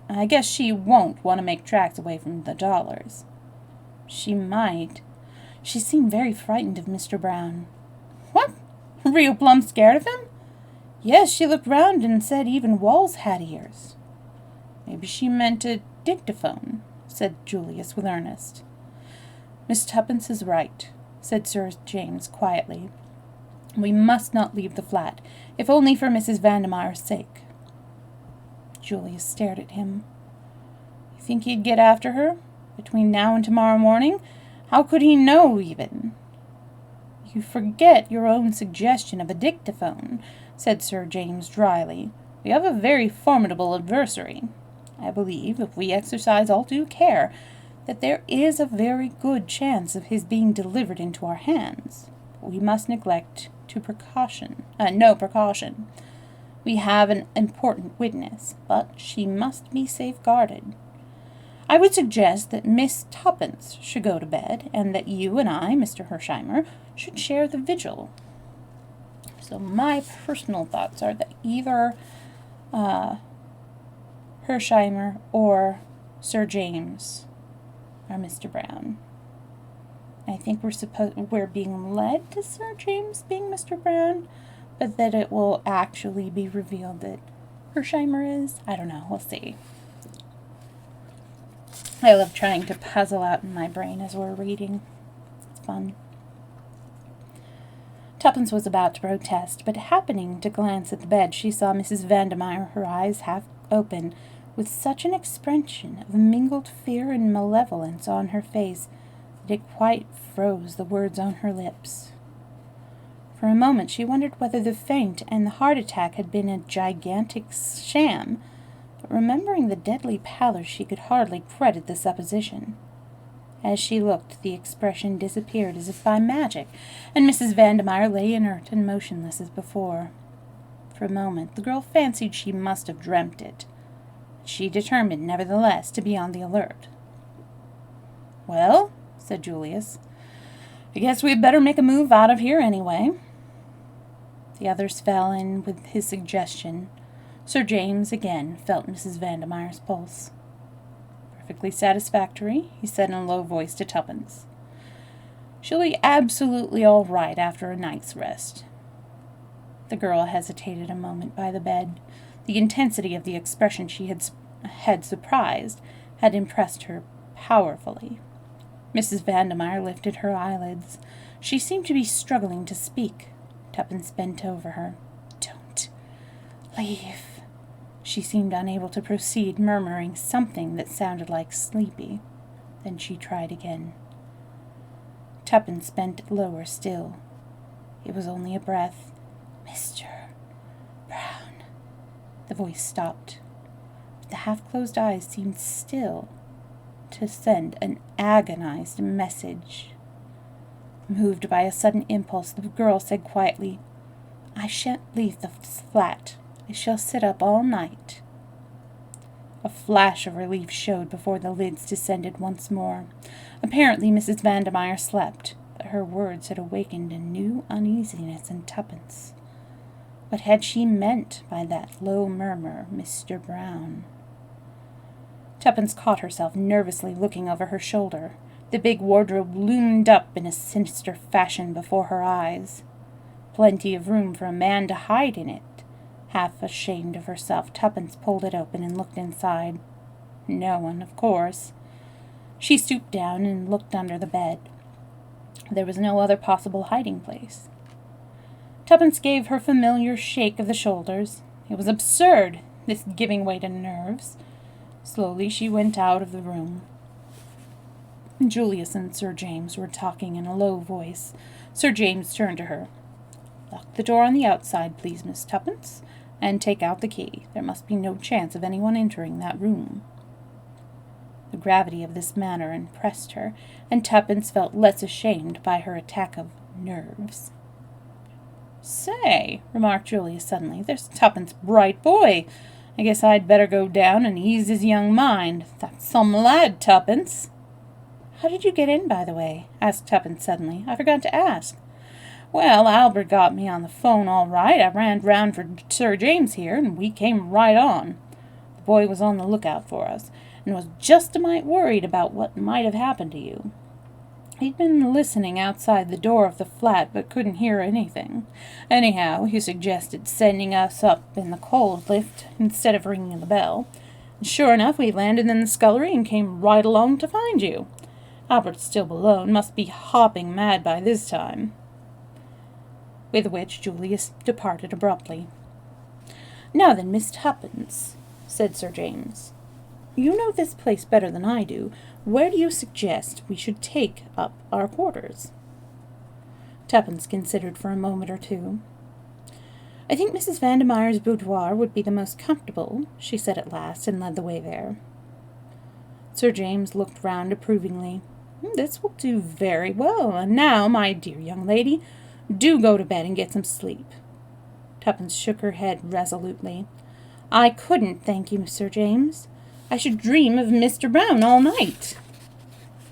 "But you'll be so tired, child." "No, I shan't. I'd rather stay up, really." The lawyer gave in. Julius reappeared some minutes later, having reassured Albert and rewarded him lavishly for his services. Having in his turn failed to persuade Tuppence to go to bed, he said decisively, "At any rate, we've got to have something to eat right away. Where's the larder?" Tuppence directed him, and he returned in a few minutes with a cold pie and 3 plates. After a hearty meal, the girl felt inclined to pooh-pooh her fancies of half an hour before. The power of the money bribe could not fail. "And now, Miss Tuppence," said Sir James, "we want to hear your adventures." "That's so," agreed Julius. Tuppence narrated her adventures with some complacence. Julius occasionally interjected on admiring "Bully." Sir James said nothing until she had finished, when his quiet "Well done, Miss Tuppence," made her flush with pleasure. "There's one thing I don't get clearly," said Julius. "What put her up to clearing out?" "I don't know," confessed Tuppence. Sir James stroked his chin thoughtfully. "The room was in great disorder. That looks as though her flight was unpremeditated, almost as though she got a sudden warning to go from, someone." "Mr. Brown, I suppose," said Julius scoffingly. The lawyer looked at him deliberately for a minute or two. "Why not?" he said. "Remember, you yourself have once been worsted by him." Julius flushed with vexation. "I feel just mad when I think of how I handed out Jane's photograph to him like a lamb. Gee, if I ever lay hands on it again, I'll freeze on it like hell. Wait, I'll freeze onto it like hell. Okay, yeah, there we go." "That contingency is likely to be a remote one," said the other dryly. "I guess you're right," said Julius frankly. "And in any case, it's the original I'm out after. Where do you think she can be, Sir James?" The lawyer shook his head. Impossible to say, but I've a very good idea where she has been. You have? Where? Sir James smiled. The scene of your nocturnal adventures, the Bournemouth nursing home. There? Impossible, I asked. No, my dear sir, you asked if anyone of the name of Jane Finn had been there. Now, if the girl had been placed there, it would almost certainly be under an assumed name. Bully for you, cried Julius. I never thought of that. It was fairly obvious, said the other. Perhaps the doctor's in it, too, suggested Tuppence. Julius shook his head. I don't think so. I took to him at once. No, I'm pretty sure Dr. Hull's all right. Hull, did you say? Said Sir James. That is curious. Really very curious. Why? Demanded Tuppence. Because I happened to meet him this morning. I've known him slightly on and off for some years, and this morning I ran across him in the street. Staying at the Metropole, he told me. He turned to Julius. Didn't he tell you he was coming up to town? Julius shook his head. Curious, mused Sir James. You did not mention his name this afternoon, or I would have suggested your going to him for further information with my card as introduction. I guess I'm a mutt, said Julius with unusual humility. I ought to have thought of the false name stunt. How could you think of anything after falling out of that tree? Cried Tuppence. I'm sure anyone else would have been killed right off. Well, I guess it just doesn't matter now anyway, said Julius. We've got Mrs. Vandemeyer on a string, and that's all we need. Yes, said Tuppence, but there was a lack of assurance in her voice. The silence settled down over the party. Little by little, the magic of the night began to gain hold on them. There were sudden creaks in the furniture, imperceptible rustlings in the curtains. Suddenly, Tuppence sprang up with a cry. I can't help it! I know Mr. Brown's somewhere in the flat. I can feel him. Sure, Tuppence, how could he be? This door's open into the hall, and no one could have come in by the front door without our seeing and hearing him. I can't help it! I feel he's here! She looked appealingly at Sir James, who replied gravely, With due deference to your feelings, Miss Tuppence, and mine as well for that matter, I do not see how it is humanly possible for any one to be in the flat without our knowledge. The girl was a little comforted by his words. Sitting up at night was always rather jumpy, she confessed. Yes, said Sir James. We are in the condition of people holding a séance. Perhaps if a medium were present, we might get some marvelous results. Do you believe in spiritualism? Asked Tuppence, opening her eyes wide. The lawyer shrugged his shoulders. There is some truth in it, without a doubt, but most of the testimony would not pass muster in the witness box. The hours drew on. With the first faint glimmerings of dawn, Sir James drew aside the curtains. They beheld what few Londoners see, the slow rising of the sun over the sleeping city. Ooh, nice alliteration. Somehow, with the coming of the light, the dreads and fancies of the past night seemed absurd. Tuppence's spirits revived to the normal. Oh, hooray, she said. It's going to be a gorgeous day. We shall find Tommy and Jane Finn, and everything will be lovely. I shall ask Mr. Carter if I can't be made a dame. At 7 o'clock, Tuppence volunteered to go and make some tea. She returned with a tray containing the teapot and 4 cups. Who's the other cup for? Inquired Julius. The prisoner, of course. I suppose we might call her that. Taking her tea seems a kind of anticlimax to last night, said Julius thoughtfully. Yes, it does, admitted Tuppence. But anyway, here goes. Perhaps you'd both come too, in case she springs on me or anything. You see, we don't know what mood she'll wake up in. Sir James and Julius accompanied her to the door. Where's the key? Oh, of course, I've got it. She put it in the lock and turned it, then paused. Supposing after all she's escaped, she murmured in a whisper. Impossible, replied Julius reassuringly. But Sir James said nothing. Tuppence drew a long breath and entered. She heaved a sigh of relief as she saw that Mrs. Vandermeyer was lying on the bed. Good morning, she remarked cheerfully. I've brought you some tea. Mrs. Vandermeyer did not reply. Tuppence put down the cup on the table by the bed and went across to draw up the blinds. When she turned, Mrs. Vandermeyer still lay without a movement. With a sudden fear clutching at her heart, Tuppence ran to the bed. The hand she lifted was cold as ice. Mrs. Vandermeyer would never speak now. Her cry brought the others. A very few minutes sufficed. Mrs. Vandermeyer was dead, must have been dead some hours. She had evidently died in her sleep. If that isn't the cruelest luck, cried Julius in despair. The lawyer was calmer, but there was a curious gleam in his eyes. If it is luck, he replied. You don't think... But say, that's plumb impossible. No one could have got in.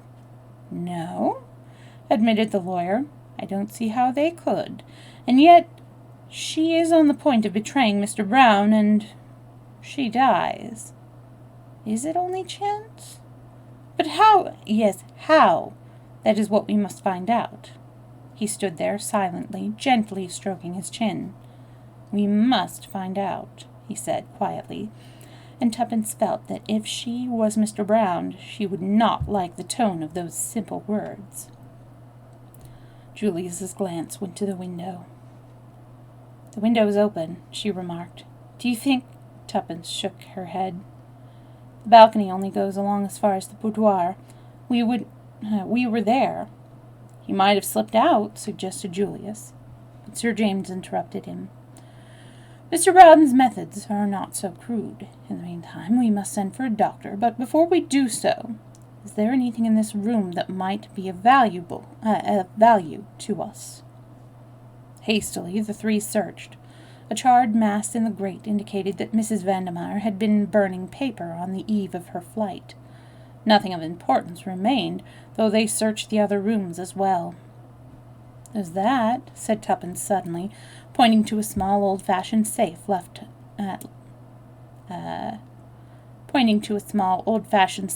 into the wall.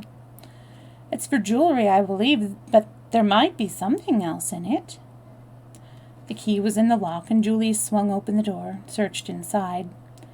He was some time over the task. Well, said Tuppence impatiently. There was a pause before Julius answered. Then he withdrew his head and shut the door. Nothing, he said. In 5 minutes a brisk young doctor arrived, hastily summoned. He was deferential to Sir James, whom he recognized. Heart failure, or possibly an overdose of some sleeping draught, he sniffed. Rather an odor of chloroform in the air. Tuppence remembered the glass she had upset. A new thought drove her to the washstand. She found the little bottle from which Mrs. Vandermeyer had poured a few drops. It had been 3 parts full. Now it was empty. Oh, I'm so sorry, Pixley. I'm so sorry I didn't see you. I have been engrossed. Also, you are right here, and I was looking here, so...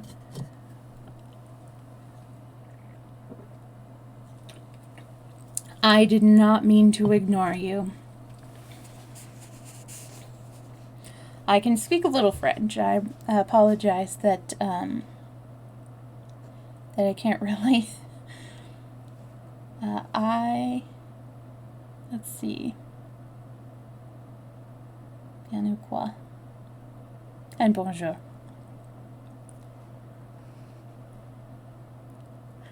So yes, if you're still there, désolé. I was engrossed in the story, and so I didn't see you until now. I am very intrigued by this book. It is a lot of fun. I really love the characters mostly of Tuppence, and Julius is fun too. And you don't want to imagine that either Julius or James would be evil, but given that they were both in the apartment and that they both knew that she was spying and that Mrs. Vandermeyer had been tipped off, and given Mrs. Vandermeyer's reaction upon seeing them. We shall see. Who knows what Agatha Christie wanted us to think at this moment. Anyways, on we go. Chapter 14, A Consultation. Nothing was more surprising and bewildering to Tuppence than the ease and simplicity with which everything was arranged, owing to Sir James's skilful handling. The doctor accepted quite readily the theory that Mrs. Vandermeyer had accidentally taken an overdose of chloral. Oh, it wasn't chloroform. I'm sorry, it was chloral. He doubted whether an inquest would be necessary. If so, he would let Sir James know. He understood that Mrs. Vandermeyer was on the eve of departure for abroad, and that the servants had already left. Sir James and his young friend had been paying a call upon her when she was suddenly stricken down, and they had spent the night in the flat, not liking to leave her alone. Did they know of any relatives? They did not, but Sir James referred him to Mrs. Vandermeyer's solicitor. Sorry, I'm just gonna rub my nose.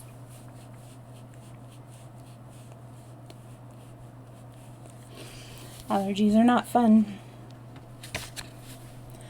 Shortly afterwards, a nurse arrived to take charge, and the others left the ill-omened building. "And what now?" asked Julius, with a gesture of despair. "I guess we're down and out for good." Sir James stroked his chin thoughtfully. "No," he said quietly. "There is still the chance that Dr. Hall may be able to tell us something." "Gee, I'd forgotten him." "The chance is slight, but it must not be neglected. I think I told you that he is staying at the Metropole. I should suggest that we call upon him there as soon as possible. Yet shall we say after a bath for breakfast?" It was arranged that Tuppence and Julius should return to the Ritz and call for Sir James in the car. The program was faithfully carried out, and a little after 11 they drew up before the Metropole. They asked for Dr. Hall, and a page boy went in search of him. In a few minutes the little doctor came hurrying towards them. "Can you spare us a few minutes, Dr. Hall?" said Sir James pleasantly. "Let me introduce you to Miss Cowley. Mr. Hersheimer, I think you already know." A quizzical gleam came into the doctor's eye as he shook hands with Julius. "Ah, yes, my young friend of the tree episode. Ankle all right, eh?" "I guess cured owing to your skillful treatment, Doc." "And the heart trouble?" "Ha ha! Still searching," said Julius briefly. "To come to the point, can we have a word with you in private?" asked Sir James. "Certainly. I think there is a room here where we shall be quite undisturbed." He led the way, and the others followed him. They sat down, and the doctor looked inquiringly at Sir James. "Dr. Hall, I am very anxious to find a certain young lady for the purpose of obtaining a statement from her. I have reason to believe that she has been at one or another in your establishment at Bournemouth. I hope I am transgressing no professional etiquette in questioning you on the subject." "I suppose it is a matter of testimony?" Sir James hesitated a moment, then he replied, "Yes. I should be pleased to give you any information in my power. What is the young lady's name? Mr. Hersheimer asked me, I remember." He half turned to Julius. Hang on a second. I think cat hair. "The name," said Sir James bluntly, "is really immaterial. She would almost certainly sent to you. She would be almost certainly sent to you under an assumed one. But I should like to know if you are acquainted with a Mrs. Vandermeyer?" "Mrs. Vandermeyer of 20 South Audley Mansions? I know her slightly." "You are not aware of what has happened." "What do you mean?" "You do not know what Mrs. Vandermeyer, that Mrs. Vandermeyer is dead?" Dear, I had no idea of it. When did it happen?" She took an overdose of chloral last night. Purposefully? Accidentally, it is believed. I should not like to say myself. Anyway, she was found dead this morning. Very sad. A singularly handsome woman. I presume she was a friend of yours, since you are acquainted with all these details. I am acquainted with the details because, well, it was I who found her dead. Indeed, said the doctor, starting. Yes, said Sir James, and stroked his chin reflectively. This is very sad news, but you will excuse me if I say that I do not see how it bears on the subject of this inquiry. It bears on it in this way. It is not a fact that Mrs. Vandemeyer committed a young relative of hers to your charge? Julius leaned forward eagerly. That is the case, said the doctor quietly. Under the name of Janet Vandemeyer, I understood her to be a niece of Mrs. Vandemeyer. And she came to you? As far as I can remember, in June or July of 1915? Was she a mental case? Well, she is perfectly sane, if that is what you mean. I understood from Mrs. Vandemeyer that the girl had been with her on the Lusitania when that ill-fated ship had sunk and had suffered a severe shock in consequence. We are on the right track, I think. Sir James looked round. As I said before, I'm a mutt, returned Julius. The doctor looked at them all curiously. You spoke of wanting a statement from her, he said. Supposing she is not able to give one? What? You have just said that she is perfectly sane. So she is. Nevertheless, if you want a statement from her concerning any points prior to May 7, 1915, she will not be able to give it to you. They looked at the little man stupefied. He nodded cheerfully. It's a pity, he said, a great pity, especially as I gather, Sir James, that the matter is important. But there it is. She can tell you nothing. But why, man? Darn it all, why? The little man shifted his benevolent glance to the excited young American. Because Janet Vandemeyer is suffering from a complete loss of memory. What? Quite so. An interesting case, a very interesting case. Not so uncommon, really, as you would think. There are several very well-known parallels. It's the first case of the kind that I'd had under my own personal observation, and I must admit that I've found it of absorbing interest. There was something rather ghoulish in the little man's satisfaction. And she remembers nothing, said Sir James slowly. Nothing prior to May 7th, 1915. After that date, her memory is as good as yours or mine. Then the first thing she remembers is landing with the survivors. Everything before that is a blank. She did not know her own name, or where she had come from, or where she was. She couldn't even speak her own tongue. But surely all this is most unusual, put in Julius. No, my dear sir, quite normal under the circumstances. Severe shock to the nervous system. Loss of memory proceeds nearly always. Hang on. Loss of memory proceeds nearly always in the same lines. I suggested a specialist, of course. There's a very good man in Paris, makes a study of these cases, but Mrs. Vandemeyer opposed the idea of publicity that might result from such a course. I can imagine she would, said Sir James grimly. I fell in with her views. There is a certain notoriety given to these cases, and the girl was very young, 19, I believe. It seemed a pity that her infirmity should be talked about. Might damage her prospects. Besides, there is no special treatment to pursue in such cases. It is really a matter of waiting. Waiting? Yes, sooner or later the memory will return, as suddenly as it went. But in all probability the girl will have entirely forgotten the intervening period, and will take up life where she left off, at the sinking of the Lusitania. And when do you expect this to happen? The doctor shrugged his shoulders. That I cannot say. Sometimes it is a matter of months, sometimes it has been known to be as long as 20 years. Sometimes another shock does the trick. One restores what the other took away. Another shock, eh? Said Julius thoughtfully. Exactly. There was a case in Colorado. The little man's voice trailed on, voluble, mildly enthusiastic. Julius did not seem to be listening. He had relapsed into his own thoughts and was frowning. Suddenly, he came out of his brown study and hit the table such a resounding bang with his fist that everyone jumped, the doctor most of all. "I've got it! I guess, Doc, I'd like your medical opinion on the plan I'm about to outline. Say Jane was to cross the herring pond again, and the same thing was to happen. Submarine, sinking ship, everyone to take to the boat, and so on. Wouldn't that be the trick? Wouldn't it give a mighty big bump to her subconscious self, or whatever the jargon is, and start it functioning again right away?" Very interesting speculation, Mr. Hersheimer. In my own opinion, it would be successful. It is unfortunately that there is no chance of the conditions repeating themselves as you suggest. Not by nature, Doc. Perhaps, but I'm talking about art. Art? Why, yes. What's the difficulty? Hire the liner. A liner? Murmured Dr. Hall faintly. Hire some passengers, hire a submarine. That's the only difficulty, I guess.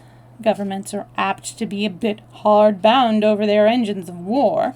They won't sell to the first comer. Still, I guess that can be got over. Ever heard of the word graft, sir? Well, graft gets there every time. I reckon that we shan't really need to fire a torpedo. If everyone hustles round and screams loud enough that the ship is sinking, it ought to be enough for an innocent young girl like Jane. But the time she got a life belt on her and is being hustled into a boat with a well-drilled lot of artistes doing the hysterical stunts on deck, why, she ought to be right back where she was in May 1915. How's that for the bare outline? Dr. Hall looked at Julius. Everything that he was for the moment incapable of saying was eloquent in that look. "No," said Julius in answer to it. "I'm not crazy. The thing's perfectly possible. It's done every day in the States for the movies. Haven't you ever seen trains in collision on the screen? What's the difference between buying up a train and buying up a liner? Get the properties and you go right ahead." Dr. Hall found his voice. "But the expense, my dear sir." His voice rose. "The expense! It would be colossal." "Money doesn't worry me any," explained Julius simply. Dr. Hall turned an appealing face to Sir James, who smiled slightly. "Mr. Hersheimer is very well off indeed." The doctor's glance came back to Julius with a new and subtle quality to it. This was no longer an eccentric young fellow with a habit of falling off trees.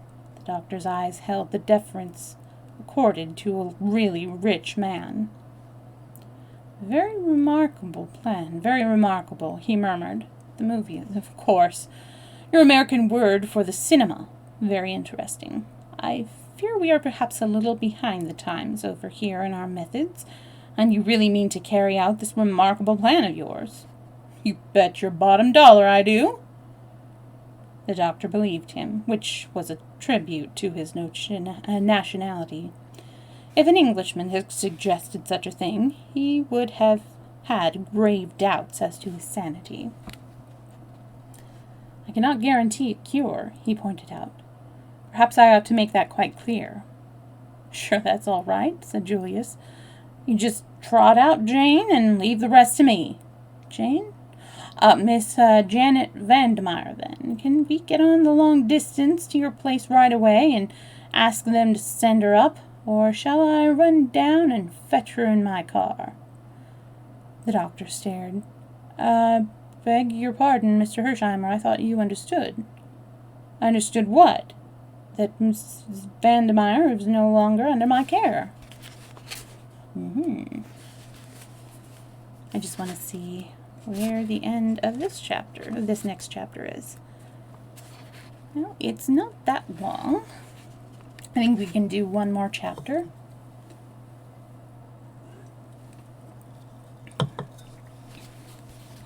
Chapter 15. Tuppence receives a proposal. Julius sprang up. What? I thought you were aware of that. When did she leave? Let me see. Today is Monday, is it not? It must have been last Wednesday. Surely. Yes, it was the same evening that you, fell out of my tree. That evening? Before or after? Let me see. Oh, yes, afterwards. A very urgent message arrived from Mrs. Vandermeyer. The young lady and the nurse who was in charge of her left by the night train. Julius sank back into his chair. Nurse Edith left with a patient. I remember, he muttered. My God, to have been so near! Dr. Hall looked bewildered. I don't understand. Is the young lady not with her aunt after all? Tuppence shook her head. She was about to speak when a warning glance from Sir James made her hold her tongue. The lawyer rose. I'm much obliged to you, Hall. We're very grateful for all you've told us. I'm afraid we're now in the position of having to track Miss Vandermeyer anew. What about the nurse who accompanied her? I suppose you don't know where she is? The doctor shook his head. We've not heard from her, as it happens. I understood she was to remain with Miss Vandermeyer for a while, but what can have happened? Surely the girl has not been kidnapped. That remains to be seen, said Sir James gravely. The other hesitated. You do not think I ought to go to the police? No. In all probability the young lady is with other relations. The doctor was not completely satisfied, but he saw that Sir James was determined to say no more, and realized that to try to extract more information from the famous K.C. would be mere waste of labor. Accordingly, he wished them good-bye, and they left the hotel. For a few minutes they stood by the car talking. How maddening! Cried Tuppence. To think that Julius must have been actually under the same roof with her for a few hours. I was a darned idiot, muttered Julius gloomily. He couldn't know, Tuppence consoled him. Could he? She appealed to Sir James. I should advise you not to worry, said the latter kindly. No use crying over spilt milk, you know. The great thing is what to do next, added Tuppence the practical. Sir James shrugged his shoulder. You might advertise for a nurse who accompanied the girl. That is the only course I can suggest, and I must confess I do not hope for much result. Otherwise there is nothing to be done. Nothing? Said Tuppence blankly. And Tommy? We must hope for the best, said Sir James. Oh, yes, we must go on hoping. But over her downcast head, his eyes met Julius, and almost imperceptibly he shook his head. Julius understood. The lawyer considered the case hopeless. The young American's face grew grave. Sir James took Tuppence's hand. You must let me know if anything further comes to light. Letters will always be forwarded. Tuppence stared at him blankly. You're going away? I told you. Don't you remember? To Scotland? Yes, but I thought... The girl hesitated. Sir James shrugged his shoulders. My dear young lady, I can do nothing more, I fear. Our clues have all ended in thin air. You can take my word for it that there is nothing more to be done. If anything should arise, I should be glad to advise you in any way I can. His words gave Tuppence an extraordinarily desolate feeling. I suppose you're right, she said. Anyway, thank you very much for trying to help us. Goodbye. Julius was bending over the car. A momentary pity came into Sir James' keen eyes as he gazed into the girl's downcast face. Don't be too disconsolate, Miss Tuppence, he said in a low voice. Remember, holiday time isn't always all playtime. One sometimes manages to put in some work as well. Something in his tone made Tuppence glance up sharply. He shook his head with a smile. No, I shan't say any more. Great mistake to say too much. Remember that. Never tell all you know. Not even to the person you know best. Understand? Goodbye. He strode away. Tuppence stared after him. She was beginning to understand Sir James' methods.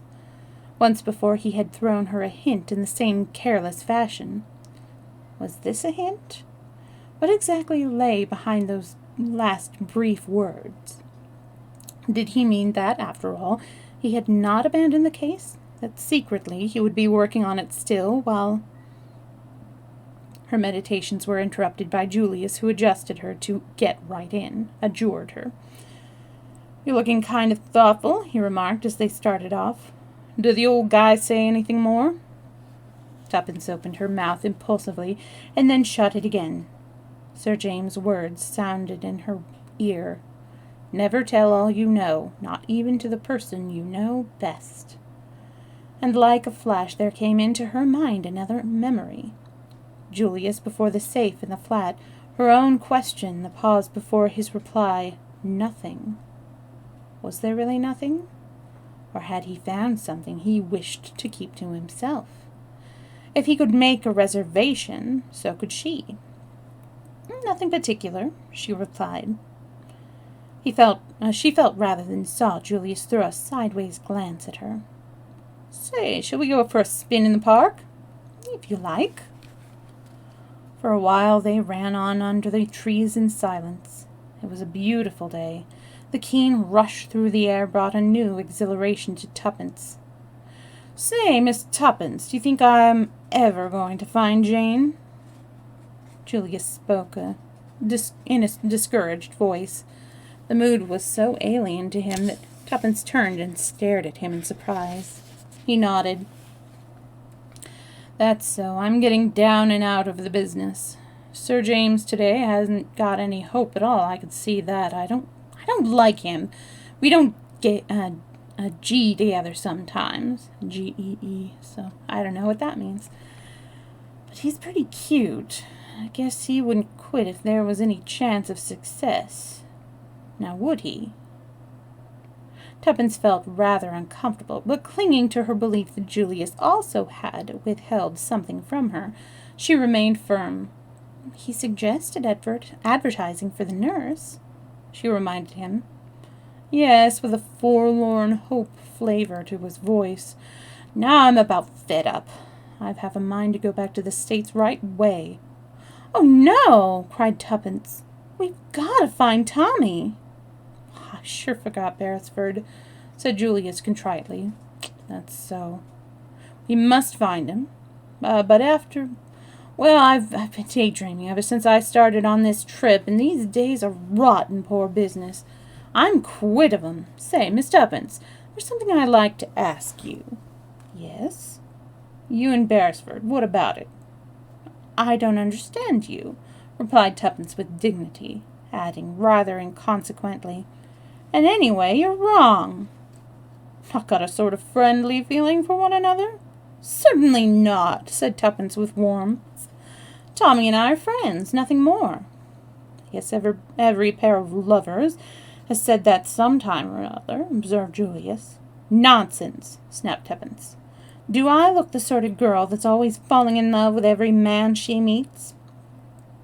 "You do not. You look the sort of girl that's mighty often getting fallen in love with." "Oh," said Tuppence, rather taken aback. "Well, that's a compliment, I suppose." "Sure. Now let's get down to this. Supposing we never find Beresford and all right, say it. I could face facts. Supposing he's dead. Well, and all this business fiddles out, what are you going to do?" "I don't know," said Tuppence forlornly. "You'd be darned lonesome, you poor kid." "I shall be all right," snapped Tuppence, with her usual resentment of any kind of pity. "What about marriage?" inquired Julius. "Got any views on the subject?" "I intend to marry, of course," replied Tuppence. "That is, if—" She paused. knew a momentary longing to draw back, and then stuck to her guns bravely. I can find someone rich enough to make it worth my while. That's frank, isn't it? I dare say you despise me for it. I never despise business instinct, said Julius. What particular figure have you in mind? Figure? Asked Tuppence, puzzled. You mean tall or short? No, sum, income. Oh, haven't quite worked that out. What about me? You? Sure thing. Oh, I couldn't. Why not? I tell you I couldn't. Again, why not? Well, it would seem so unfair. I don't see anything unfair about it. I call your bluff, that's all. I admire you immensely, Miss Tuppence, more than any girl I've ever met. You're so darn plucky, I'd just love to give you real rattling good time. Say the word and we'll run round right away to some high-class jeweler and fix up the ring business. I can't, gasped Tuppence. Because of Beresford? No. Well then? Tuppence merely continued to shake her head violently. You can't reasonably expect more dollars than I've got. Oh, it isn't that, gasped Tuppence with an almost hysterical laugh. But thanking you very much and all that, I think I'd better say no. You'd be obliged if you'd do me the favor to think it over until tomorrow. It's no use. Still, I guess we'll leave it like that. Very well, said Tuppence meekly. Neither of them spoke again until they reached the Ritz. Tuppence went upstairs to her room. She felt morally battered to the ground after her conflict with Julia's vigorous personality. Sitting down in front of the glass, she stared at her own reflection for some minutes. Fool, murmured Tuppence at length, making a grimace. Little fool, everything you want, everything you've ever hoped for, and you go and bleat out no like an idiotic little sheep. It's your own chance. Why don't you take it, grab it, snatch at it? What more do you want? As if in answer to her own question, her eyes fell on a small snapshot of Tommy that stood on her dressing table in a shabby frame. For a moment she struggled for her self-control, and then abandoning all pretense, she held it to her lips and burst into a fit of sobbing. Oh, Tommy, I do love you so, and I may never see you again. At the end of 5 minutes, Tuppence sat up, blew her nose, and brushed her hair back. That's that, she observed sternly. Let's look facts in the face. I seem to have fallen in love with an idiot of a boy who probably doesn't care 2 straws about me. Here she paused. Anyway, she resumed as though arguing with an unseen opponent, I don't know that he does. He'd never have dared to say so. I've always jumped on sentiment, and here I am being more sentimental than anybody. What idiots girls are. I always thought so. I suppose I shall sleep with his photograph under my pillow and dream about him all night. It's dreadful to feel you've been false to your principles. Tuppence shook her head sadly as she reviewed her backsliding. I don't know what to say to Julius, I'm sure. Oh, what a fool I feel. I'll have to say something. He's so American and thorough, he'll insist upon having a reason. I wonder if he did find anything in that safe. Tuppence's meditations went off on another track. Sorry, I was just thinking about something. Where am I? I just realized something. Sorry, it was personal realizing. Tuppence's meditations went off on another track. She reviewed the events of last night carefully and persistently. Somehow they seemed bound up with Sir James' enigmatical words. Suddenly she gave a great start, the color fading out of her face. Her eyes, fascinated, gazed in front of her, the pupils dilated. Impossible, she murmured. Impossible. I must be going mad even to think of such a thing. Monstrance. yet it explained everything. After a moment's reflection, she sat down and wrote a note, weighing each word as she did so. Finally, she nodded her head as though satisfied and slipped it into an envelope which she addressed to Julius. She went down the passage to his sitting room and knocked at the door. As she had expected, the room was empty. She left the note on the table. A small boy was waiting outside her own door when she returned to it. "Telegram for you, miss." Tuppence took it from the salver and tore it open carelessly, then gave a cry. The telegram was from Tommy. And now this is where we end story time for today. So let us see who we have streaming right now, and we will raid them. Does anybody out there have any suggestions for who we might raid? I'm going to see myself who of our friends is streaming. Hang on a second. Okay, there we go. Oh, thank you so much, Tristis. Good to see you, by the way. Oh, and thank you so much for hanging out with me. Do you have any suggestions? I don't see any of the balloons out there. We've got Coffee with B, whom I haven't rated in a while, and there's Bafiki. So I'm glad that you were here, and it's the perfect raid. It's the perfect stream to what was it? To lurk. There we go. It's the perfect sort of stream to lurk on. So I guess we will raid Coffee with B. Here we go.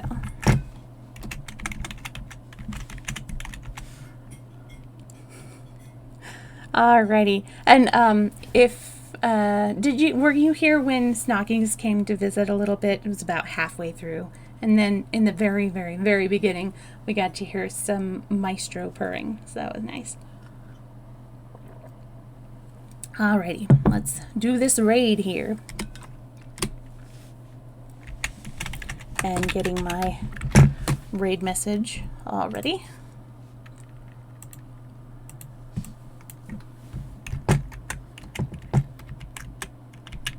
So this is going to be my raid message. Alright, so my next story time is going to be tomorrow at 2 o'clock Pacific time. We're going to be continuing with the Secret Adversary. Thanks, you too. Thanks again for hanging out with me. And I hope you have a lovely rest of your weekend. Bye.